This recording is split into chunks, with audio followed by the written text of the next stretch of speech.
चिदानन्दरूपाय विश्वोत्पत्त्यादिहेतवे तापत्रय विनाशाय श्रीकृष्णाय वयं नुमः। वसुदेवसुतं देवं कंसचाणूरमर्दनं देवकी परमानन्दं कृष्णं वन्दे जगद्गुरुं। नारायणसमारम्भां शङ्कराचार्यमध्यमाम् अस्मदाचार्यपर्यन्तं वन्दे गुरु परम्परा। बोलो गुरुदेव भगवान की जय। श्रीमद्भागवत महापुराण की जय। जय जय श्री राधे श्याम। कल हमने तृतीय स्कंद का 17वां अध्याय पूर्ण किया। आज हम तृतीय स्कंद के 18वें अध्याय में प्रवेश कर रहे हैं और इस 18वें अध्याय में भगवान वराह का और हिरण्याक्ष का युद्ध का प्रदर्शन है, इसमें श्रवण है इसी का। मैत्री जी कहते हैं,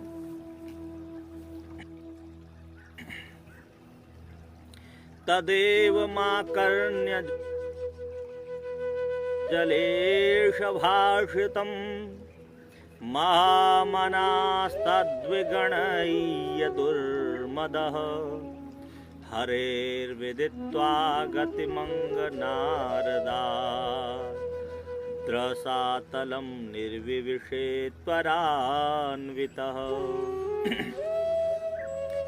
हे विदुर जी, हिरण्याक्ष वरुण की बात सुनकर अभिमान के साथ भगवान की शक्ति की चिंता न करते हुए नारद जी से भगवान विष्णु का पता पाकर जल्दी ही रसातल में प्रविष्ट हो गए। हिरण्याक्ष ने वरुण देव को युद्ध के लिए ललकारा। अब वरुण देव जी तो वृद्ध हो गए हैं। उन्होंने कहा अब दुष्ट के साथ में क्या जो है मैं मुख जो है लड़ाऊं और भगवान से बढ़ा दो उसे। बोले भैया तेरा तो कल्याण, तेरे समान जो योद्धा हैं वो श्री नारायण हैं, श्री हरि हैं। बोले वो कहाँ मिलेंगे? बोले वो तो कहीं भी मिलेंगे जहाँ याद करोगे। तो बोले ठीक है। अब वो भगवान श्री हरि को देखते हुए इधर उधर घूमने लगा तो नारद जी मिल गए बीड़ा बजाते हुए।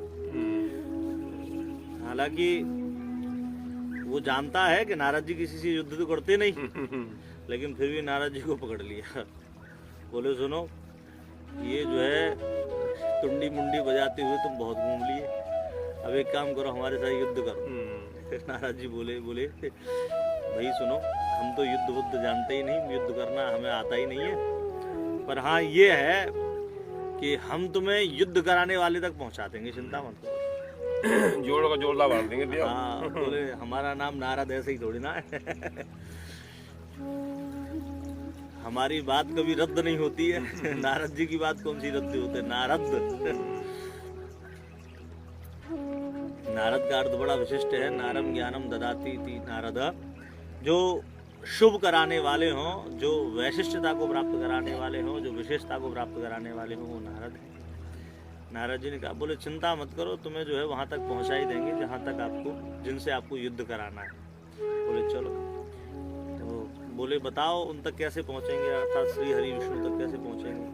बोले आप एक काम करो, इस पृथ्वी को लेकर के आप रसातल में चले जाओ। पृथ्वी पहले जहाँ अब स्थित है वहीं पहले स्थित थी। बोले भगवान को आना पड़ेगा मजबूरी में, तुम कोई ऐसा बड़ा काम कर दो जिससे भगवान को आना पड़े। बोले वो काम और कोई नहीं है, यही है कि तुम पृथ्वी को लेकर के रसातल में चले जाओ। बस इसी की वजह से भगवान आ जाएंगे। अब इसने ऐसा ही किया। ददर्श तत्राभिजितं धराधरं प्रोन्नीयमाना वनिमग्रदृष्टया मुष्णन्तमक्ष्णा स्वरुचोरुणश्रिया जहास चाहो वनगोचरो मृगः।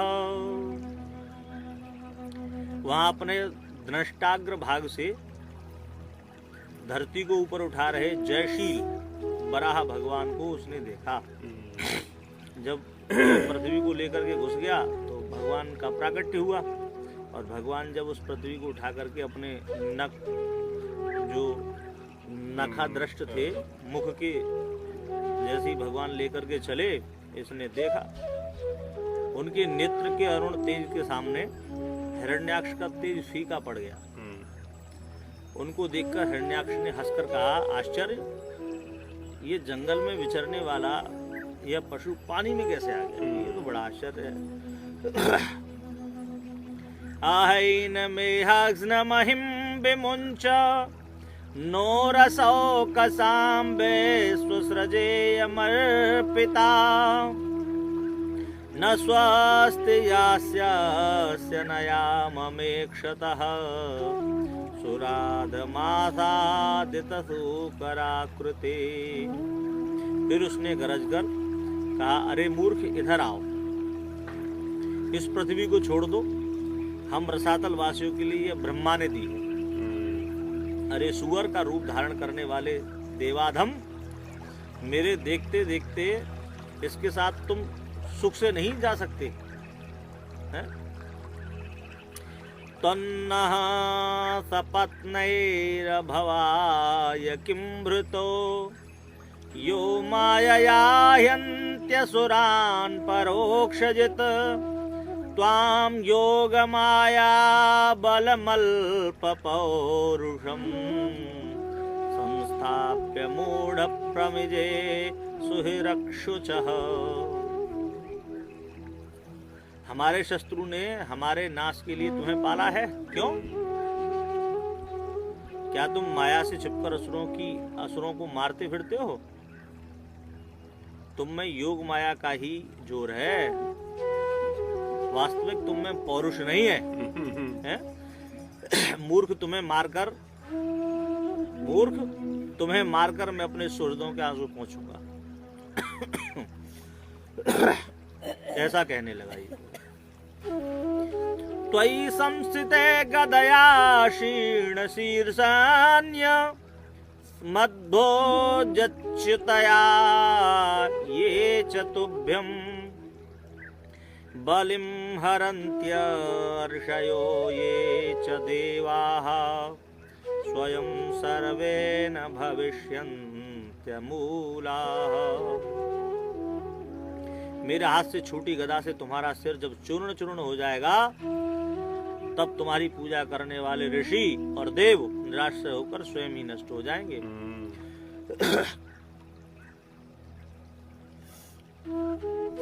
सतुद्यमानोर दुरोक्ततोम रयि द्रष्टाग्रगाम गामुपलक्ष्य भीताम तोदं रशन्निरगादं बुमध्याद् ग्राहतः सकरेणुर्यथेवः। इस तरह वह अपने दुर्वचन रूपी तोमरों से भगवान को खींच रहा था, लेकिन भगवान अपने दृष्टाग्र पर की पृथ्वी की भीत देखकर उसको सहन करते हुए ग्राह से आहत हुई हथनी के साथ हाथी के समान जल के भीतर से ऊपर निकल आए। उन्होंने कहा, इस दुष्ट की ओर क्या ध्यान देना, अगर मैंने इस दुष्ट की ओर ध्यान दिया तो फिर जिस काम के लिए आया वो काम नहीं होगा। बड़ी अच्छी सीख है कि कभी कभी हमें जो है कुछ चीजें सहन भी कर लेनी चाहिए समय के अनुकूल। हाँ, हमें अगर हम अपने लक्ष्य के ऊपर ध्यान देंगे तो कई चीजों से बच सकते हैं, झमेलों से बच सकते हैं। भगवान ने उसके दुर्वचनों को सुना तो सही, पर अनसुना करते हुए, जैसे ग्राह से कोई हथनी आहत हो गई हो और फिर भी वो जो है वहां से बाहर निकल के आ रहा हो।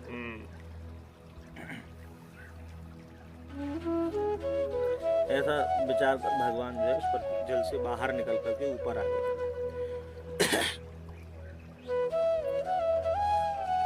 तम निःसरन्तं सलिलादनो द्रुतो हिरण्यकेशो द्विर्दं यथा झषः करालदृष्टो शनिनेः स्वनो ब्रवीद गतहिर्यां किं त्वसतां विगर्हितम्। अब जल से जब भगवान निकल रहे थे तो ये पीछे से दौड़ा दौड़ा हुआ आया और आकर के इसने जैसे हाथी के ऊपर मगर दौड़ता है वैसे ही दौड़ा ये। वह कराल दृष्ट वज्र तुल्य शब्द करते हुए बोला, अरे निर्लज्ज, सज्जनों के लिए कुछ भी निंदित नहीं है, असज्जनों के लिए कुछ भी निंदित नहीं है, ऐसा बोला आकर के। सगामुदस्तात् सलिलस्य गोचरे विन्यस्य तस्या मदधात् स्वसत्तवम् अभीष्टुतो वे स्वस्रजा प्रसूनैः रापूर्यमाणो विबुधैः पश्यतो रे। भगवान के ऊपर देवता पुष्प वृष्टि करने लगे, ब्रह्मदेव उनकी स्तुति करने लगे। फिर उन्होंने शत्रु को देखते देखते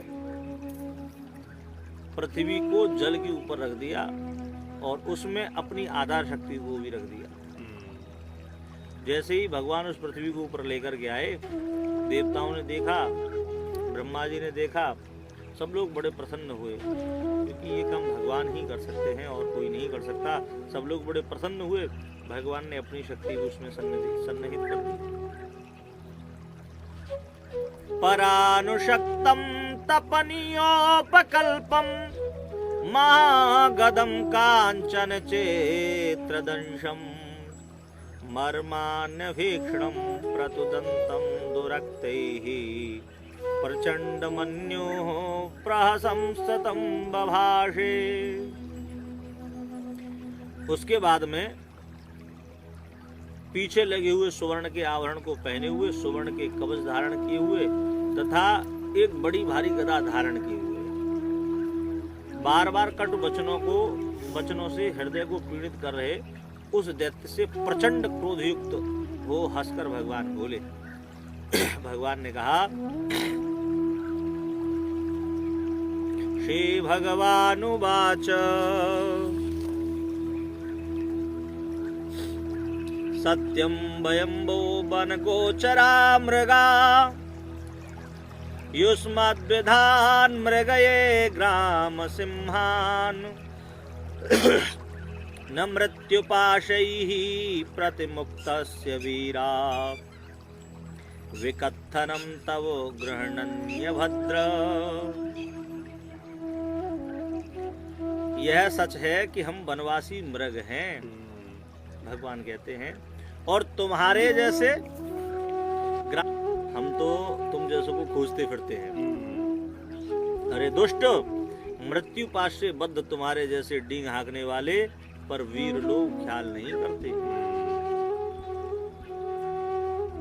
एते वयं न्यासहरा रसोकसाम् गतहिर्यो गदया द्रावितास्ते तिष्ठामहेथापि कथञ्चिदाजो स्थेयं क्वयामो बलिनोत्पाद्य वैरम्। हम रसातल निवासियों की धरोहर को ले जाने वाले हैं। तुमने हमें गदा लेकर दौड़ाया है, हम निर्लज्ज हैं, फिर भी हम युद्ध में तो किसी न किसी तरह खड़े रहेंगे। भगवान कहते हैं तुम्हारे जैसे बलि से बैर करके हम कहाँ जाएंगे।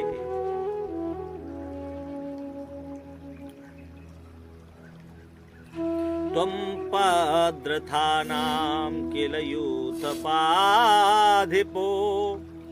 घटस्वनो स्वस्तय आस्वनुः संस्थाप्य चास्मान् प्रमिजासृक्सुकानां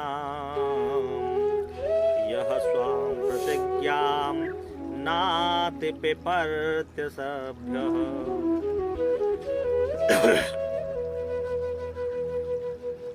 भगवान ने कहा सुनो, तुम पदातियों के यूथपों में निसंदेह श्रेष्ठ हो, फिर इधर उधर कुछ न विचार कर जल्दी ही हमारे नाश का यत्न करो और हमें मारकर स्वजनों के आंसू पोंछो।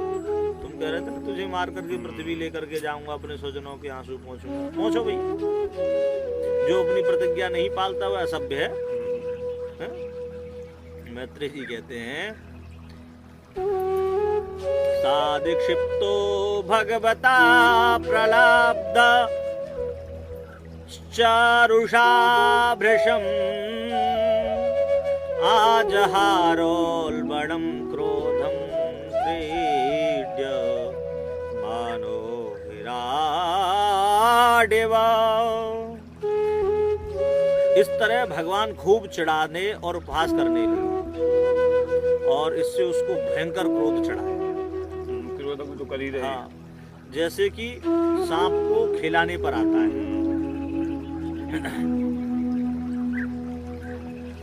सृजन्नमर्षिता स्वसान्ममन्यो प्रचलितेन्द्रिय आसाद्य तरसा दैत्यो गदयाभ्यहनाद्धरे। अमर्ष के कारण वह श्वासोच्छ्वास छोड़ने लगा, उसकी सभी इंद्रियां क्रोध से क्षुभित हो गई। उस दैत्य ने वेग से आकर गदा से भगवान के ऊपर प्रहार किया। भगवास्तु गदा वेगं विसृष्टं रिपुणोरसि अवञ्चयतिरश्चीनो योगारूढ़ एवान्तकम्। भगवान ने छाती का लक्ष्य फेंकी गई शत्रु की गदा को घूमकर ऐसे छकाया जैसे कि योगारूढ़ मृत्यु को छकाता है।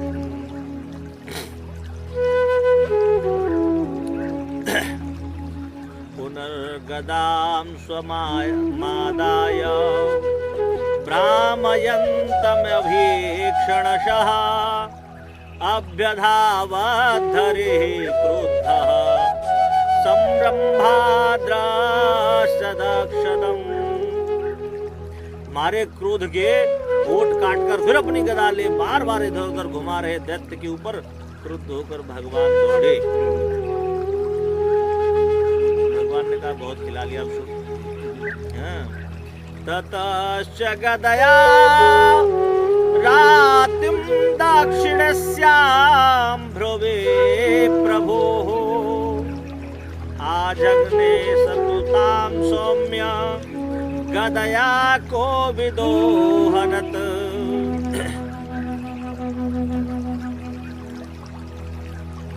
फिर भगवान ने शत्रु की दाहिनी भौं पर गदा से प्रहार किया।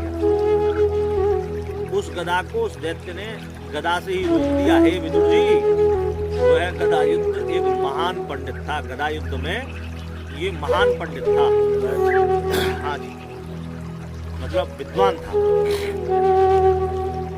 एवं गदाभ्याम गुर्विभ्याम हर्यक्षो हरिरेव च जिगीषया सुसंसर्ब्धा वन्योन्यमविजघ्नतु।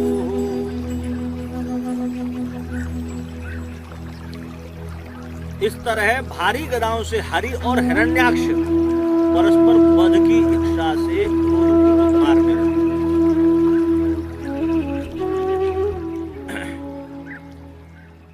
तयोस्प्रदोस्तिग्मग दाहतांगयोः क्षत्र दत्तास्त्रवघ्राण बिभ्रद्धमन्ययोः विचित्रमार्गाश्चरतोर्जिगीषया व्यवादिलायामिव शोष्मिणोर्मृधा। परस्पर स्पर्धा कर रहे उन दोनों के शरीर तीक्ष्ण गदाओं से क्षत विक्षत हो गए। घाव से बह रहे रक्त को सूंघने से उनका क्रोध और भी बढ़ गया। विचित्र दांव पैंच लगाकर लड़ रहे उन दोनों का युद्ध एक गाय के लिए लड़ रहे दो मस्त सांडों जैसा था। दैत्यस्य यज्ञावयवस्य माया गृहीतवाराहतनोर्महात्मनः कौरव्यमह्यं दुषतोर्विमर्दनम् दिदृक्षुरागादृशभिर्वृतः स्वराट।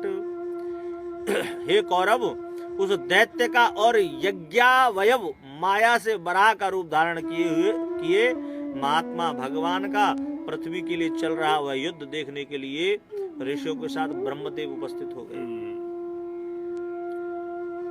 आसन्न सौंडीरमपेत साध्वसम कृत प्रतीकार महार्य विक्रमम विलक्ष्य दैत्यम भगवान सहस्रणीर जगाद नारायणमादिसूकरम। उस दैत्य के शौर्य, युद्ध, नैपुष्य, निर्भीकता का प्रतीकार तथा उसके पराक्रम का वैसा प्रतिकार न होते देख सहस्त्र ऋषियों ने नेता ब्रह्मा जी बोले। सहस्त्र ऋषियों के नेता कौन है? ब्रह्मा जी। उन्होंने कहा, ब्रह्मदेव कहते हैं, हे भगवान, एषते देवानां अंघ्रिमूलमुपेयुषां विप्राणां सौरभेयीडां भूतानामप्यनागसां। ब्रह्मा जी कहते हैं, हे प्रभु, आपके चरण कमल के शरणागत ब्राह्मण, गौ तथा निरपराधी प्राणियों को अपार भय देने वाला, दुष्कर्म करने वाला यह असुर हमारे वर से उन्मत्त है। यह लोक कंटक अपने प्रतिरथ को ढूंढते हुए घूमता है। यह प्रतिपक्ष से शून्य है। हे प्रभु, आगस्कृत भयकृदस् दुष्कृदस्तस्माद्राध्वरोऽसुरः अन्वेषन्न प्रतिरथो लोका नटति कंटकः।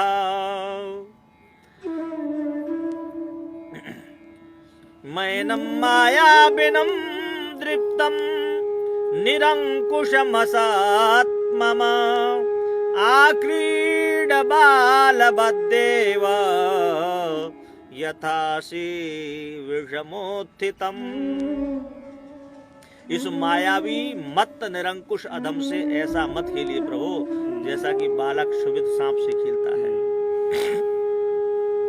न यावदेव वर्धेत स्वां बेलां प्राप्य दारुणः स्वां देवमायामास्थाय तावज्जय्यघमच्युत। हे देव अच्युत, जब तक यह दारुण दैत्य अपना आसुरी समय पाकर बढ़ता नहीं, तब तक इस भयंकर पाप को अपनी माया का आश्रय लेकर मार डालिए, क्योंकि संध्या हो जाएगी और इसकी शक्ति बढ़ जाएगी। इसलिए प्रभु, संध्या होने से पूर्व ही इस असुर को मार डालिए। हे सर्वात्मन, ऐसा घोरतमा संध्या लोकक्षटम्बकरी प्रभो उपसर्पति सर्वात्मन् सुराणां जयमावह। एषा घोरतमा संध्या लोकक्षम्बकरी प्रभो उपसर्पति सर्वात्मन सुराणाम जयमावह। हे प्रभु, यह लोगों का नाश कर घोर संध्या का समय उपस्थित हो रहा है, अतः जल्दी देवों को विजय दीजिए प्रभु। अधुनैषो विजन्नामयोगो मोहुर्तिको ह्यगात शिवाय नस्त्वं सुहृदामाशो निस्तर दुस्तरम। इस समय अभिजीत नाम का शुभ योग प्रायः बीत रहा है, अतः आपके सुदृढ़ हम लोगों के कल्याण के लिए इस दुस्साध्य दैत्य को शीघ्र समाप्त कीजिए। दृष्ट्या त्वां विहितं मृत्यो मयमासादितः स्वयं विक्रम्यैनं ब्रधे हत्वा लोकानाधेहि शर्मणि। हे देव, यह आपके द्वारा पूर्व निश्चित मृत्यु के पास स्वयं आ गया है। पराक्रम करके इसको शीघ्र युद्ध में मारो और इसे मारकर समस्त लोगों को सुखी कीजिए। इति श्रीमद्भागवते महापुराणे तृतीय स्कंधे हिरण्याक्षवधेष्टादशोऽध्यायः सम्पूर्णः। कृष्णाय वासुदेवाय हरये परमात्मने प्रणतः क्लेशनाशाय गोविंदाय नमो नमः। बोलो गोविंद भगवान की जय। श्री बांके बिहारी लाल की जय। जय जय श्री राधे।